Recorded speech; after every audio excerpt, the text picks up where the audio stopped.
And we were listening carefully, and we're like, I think we hear another child laughing in there. I opened the door, and I've seen Adrian facing away from me, and this boy facing towards me.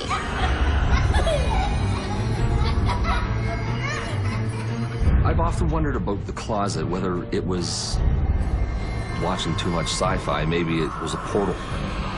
But it seemed that a lot of them came in and out of the closet. And even if the closet door was closed, they just kind of went into the closet.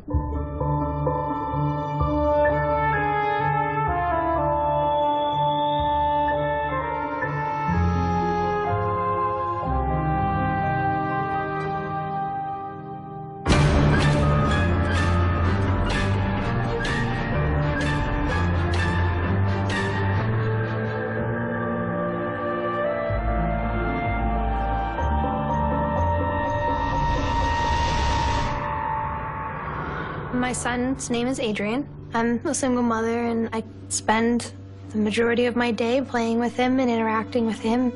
Adrian is very outgoing. He's always laughing, always playing, always wants to have your attention. I think my son is able to see spirits because he's not so close-minded. He's too young to understand. He's not skeptical. I see dead people. Who hasn't heard that line and been reminded of the movie about a little boy plagued by ghosts? It's a common theme. There are many stories about children who see spirits nobody else can. So is art imitating life? And are kids really more open to the paranormal? Hello, I'm Lawrence Chow. Today on Ghostly Encounters, we meet Kelsey and Ross, two New Brunswickers who believe kids can and often do see things adults can't. Kelsey Thompson is a young woman committed to being the best mother she can be. But then her little boy sees something they don't cover in the parenting textbooks, something that chills Kelsey to the bone.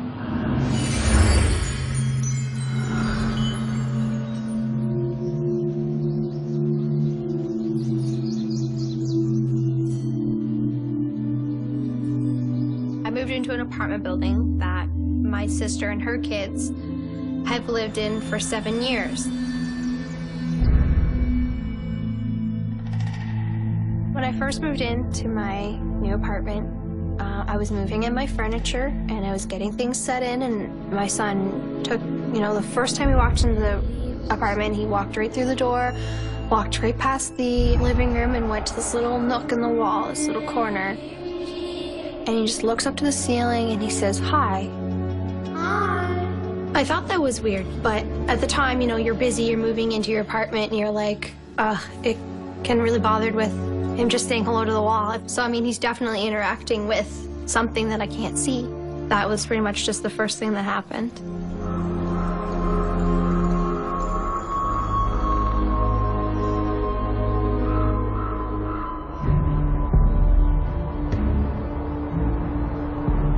Probably the next things, as I was, rearranging my house and putting things back to normal, I'll hear tiny footsteps walking across the floor in my kitchen, like 2 feet in front of me.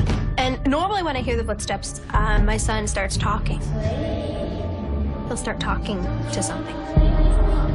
And sometimes I'll be sitting there and I'll have my arm around him, we're watching TV, and he'll be like, "Hi." And he'll just say hi. And I heard footsteps a couple inches in front of me, and he'll say hi. Clearly, I'm not seeing it.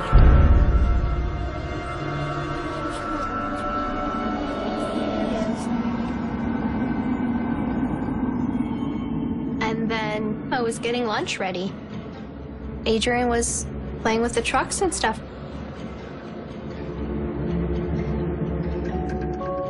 I noticed he'd stopped playing with his trucks. He got up, he walked over to the wall and said, "Okay," which I watched. And then he went back in his room and grabbed another truck and brought it out to the corner and pushed the toy towards the corner as if some child asked for this toy. But I never seen a child ask for the toy or anything, but my son is clearly communicating with this, I would assume, other child. And I was like, "What did you do? Where'd you go?" And he just looked at me like, nothing really happened. I don't even think it fazed him.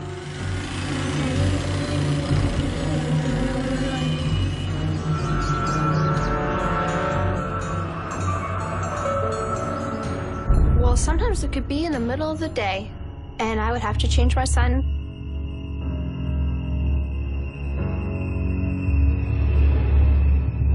And my crib was where it was supposed to be, on the side of the wall, and I would go change my son, and I'd go to bring back the wipes, put them away, and I'd come back and the crib would be in the middle of my room.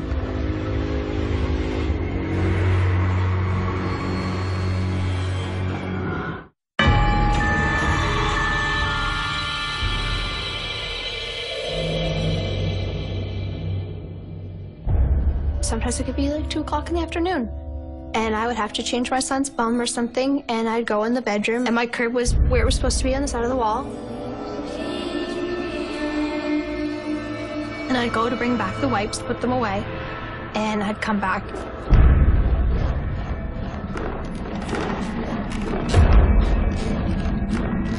I actually didn't even hear it move. Like, I couldn't even hear it slide across the floor. Like, I don't know how it got there.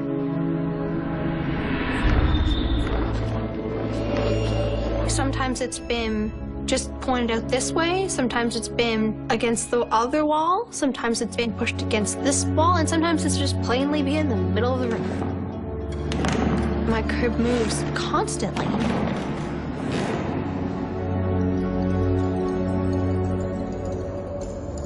I was laying in bed with my boyfriend, and we were sound asleep. It was like 3 or 4 o'clock in the morning, and I had woke up to the sound of him laughing. Hysterically laughing. Like, laughing, belly laughing, as if the funniest thing ever happened. We were listening carefully, and we were like, I think we hear another child laughing in there. I opened the door, and I seen Adrian facing away from me, and this boy facing towards me.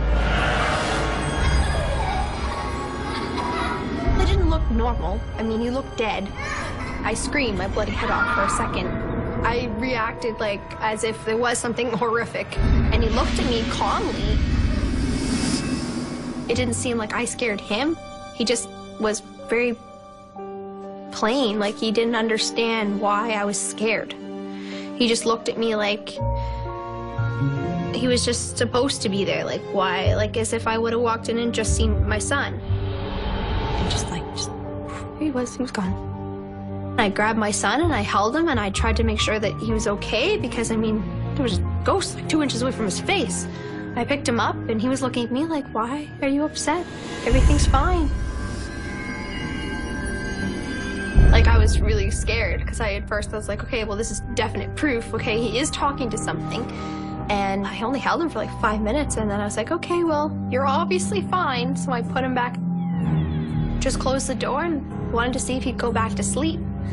And probably 4 or 5 minutes later, he was laughing and playing again with this thing, spirit, as if nothing happened. But I seen this boy looking at me.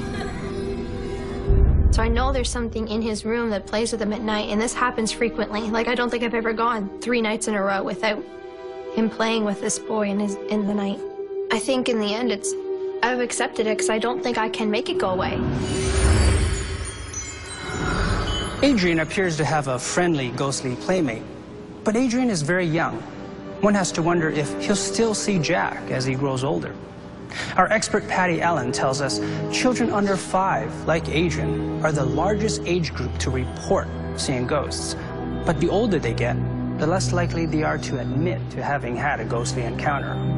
That could be because parents and schoolmates don't usually react well to children's ghost stories. It's been a few years, but Ross White remembers when he was in Adrian's shoes. Only for Ross, it was a far more terrifying experience.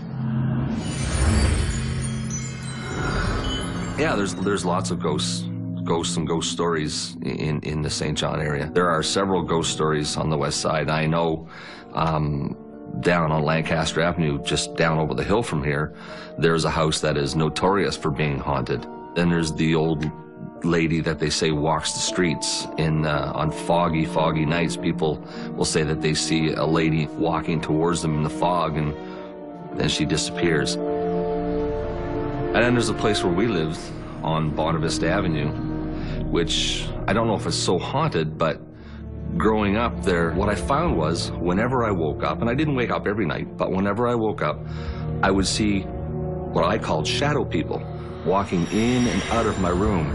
And not just one, but several, like a dozen.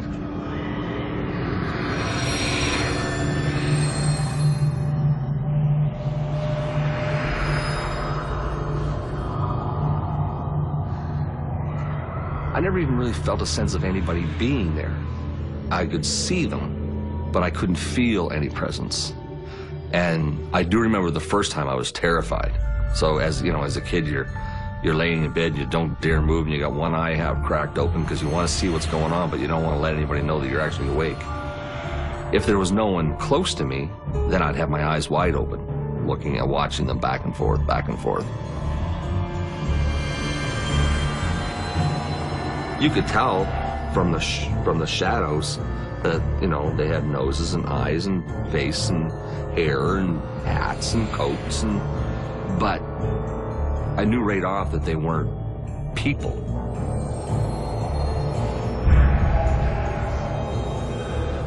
They just moved silently.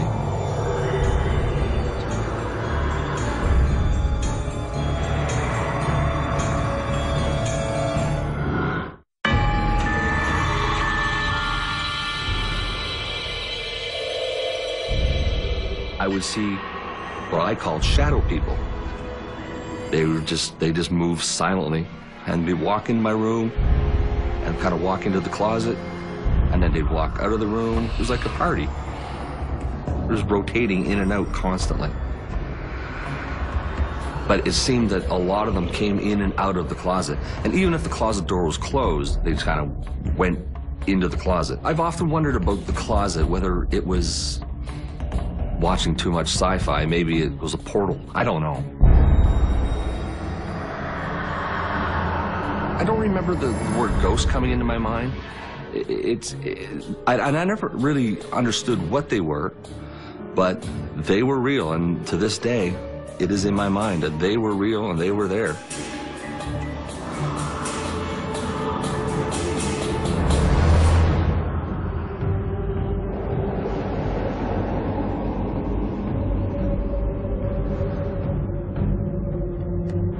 One particular time I do remember waking up with facing the wall and wondering if they were there, and then pretending I was sleeping, kind of roll over, kind of a natural roll over in my sleep, just so I could get turned around to see if they were there.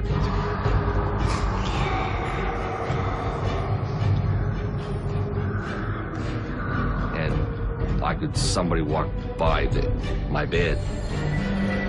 I can still remember her. She was dressed in a colonial type long dress. She had like a hat with flowers in it. I was scared. So, and I'm not scared because I felt threatened, just scared because, what is this?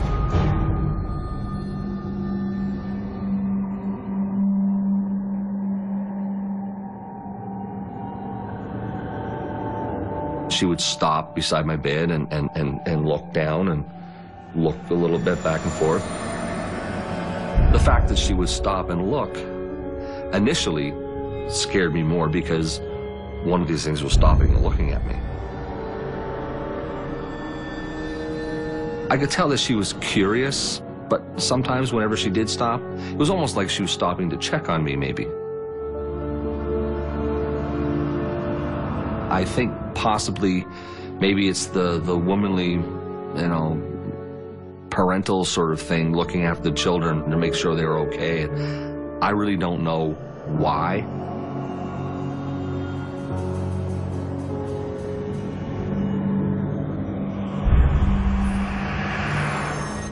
It had gone on for quite a while, and I had told Mom and Dad about the people in my room through the daytime, and breakfast or through the day. I'd tell Mom and Dad were always like, you're just dreaming, you don't really see that.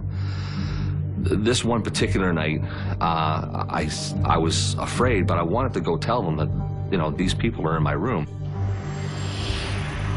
So I took an opportunity when there really wasn't too many of them around. There was a straight path to my parents' room, and there wasn't anybody maybe in my room at that point in time, maybe only one or two out in the living room. So it was an opportunity to make a bolt across the living room to my parents' room so I could tell them. So at the right time, I kind of jumped out of bed and ran across the living room.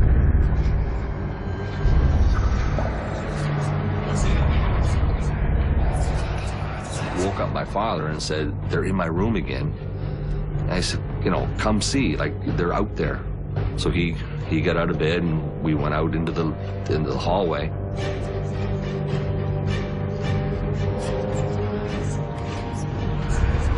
And I remember standing beside Dad, hanging on his legs, like, they're right there. And they'd walk by us, and as they walked by us, they'd look at me and look at him and carry on down the hallway into the kitchen. And other ones would walk by and look at me and look at him and carry on.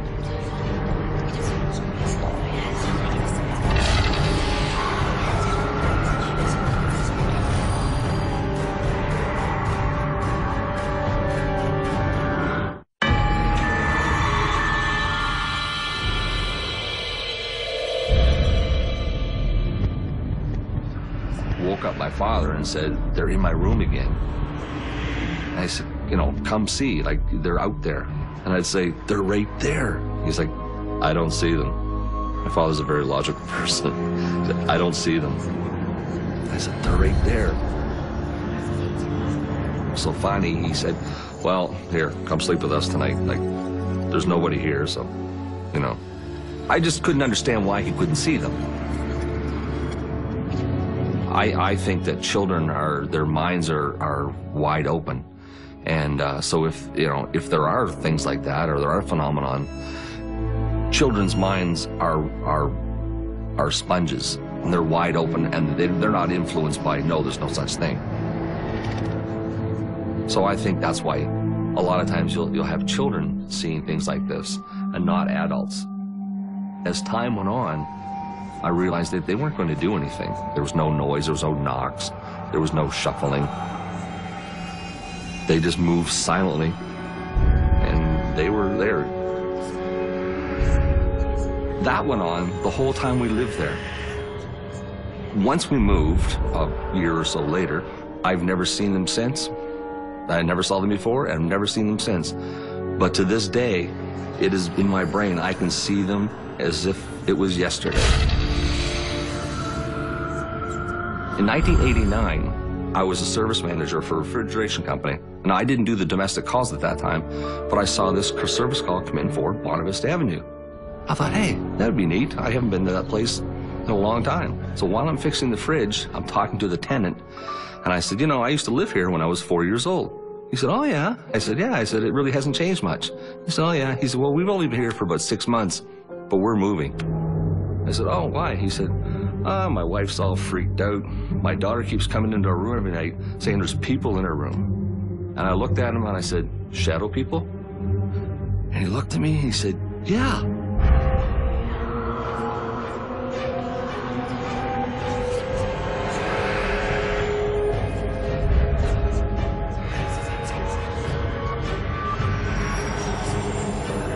Although I didn't need any confirmation that they were real, because I know they were real. But the conversation with the tenant was kind of neat, because, yeah, it really kind of confirmed in my mind that, okay, somebody else saw them. You know, so somebody not even in the family, somebody completely unrelated has seen the same thing that I saw.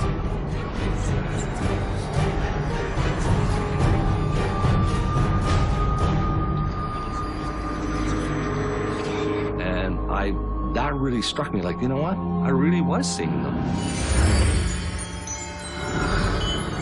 It's interesting that shadow people behaved identically for Ross and the girl who moved into his house.